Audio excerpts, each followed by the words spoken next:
It's time for A's Gaming Moments, Gaming Horrorthon. Horror games come in a lot of different shapes and sizes, but it was ironic that it was a game with unrealistic pixel graphics that managed to deal so well with some real life issues. Things like grief, depression, guilt and anger were all covered in Claire Extended Cut. It was like one long nightmare as the memories and fears of a teenage girl called Claire blurred together to tell her unique, dark story. It all started with a dream sequence involving a younger version of Claire waking up to find a weird black mist creeping into her room. She got up to look for her parents, but... it was all a dream. So, cut to the present day Claire, and she's in a hospital room at 4 AM, watching over her mum. She goes out to get some coffee, and just when you thought things had got back to normal, this happened. The game is in a suspenseful 3 hours of jumping around from one location to the next. There weren't any rules here. You could step through one door and end up back in the past, or entering into the memory of a childhood country fair. Walls would morph, reality would break down. It always did a great job of maintaining a constant dark mood.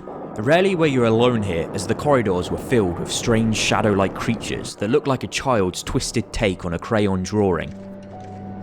However, they never actually provided that much of a threat. They left you with two options. One, you could either hide from them and take advantage of their terrible attention span. Or two, you could always just run. There were also swarms of faceless zombie-like creatures wandering the corridors.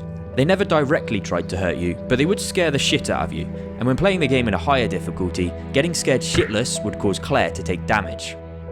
As you explored each of the levels, you would come across an assortment of lost souls who would each provide you with a side mission.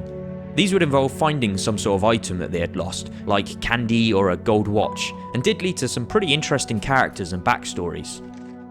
Throughout the game, you are almost always accompanied by your trusty sidekick dog. Now let's talk about this dog, or Anubis as he's called. Other than a few minor plot points, Anubis seemed kind of pointless. Apparently he would bark if an enemy was around, but usually you could just see the enemy for yourself, so I don't entirely get why he was there.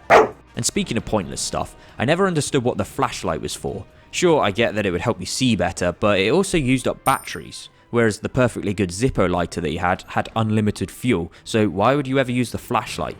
Who knows? The game boasted 6 different endings based upon your actions and upon who you helped throughout your journey. The lure of achieving that best ending certainly made it worth playing through multiple times. Now let's talk a bit about the gameplay. Typically it involved wandering around a building trying to find some sort of key to get to an exit. This is where the map would come in useful, because it helped make sense of the interconnecting 2D corridors, as well as clearly identifying locked doors and save rooms. You could even mark it yourself if you felt that you were in a room of particular interest.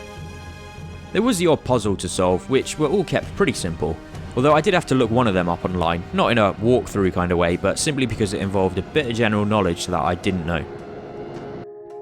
I included Claire Extended Cut into this year's Gaming Horrorthon because it did things differently. It took old school pixel graphics that we all know and love, and yet threw in some dark themes, really making it stand out. Any fan of psychological horror should check this one out.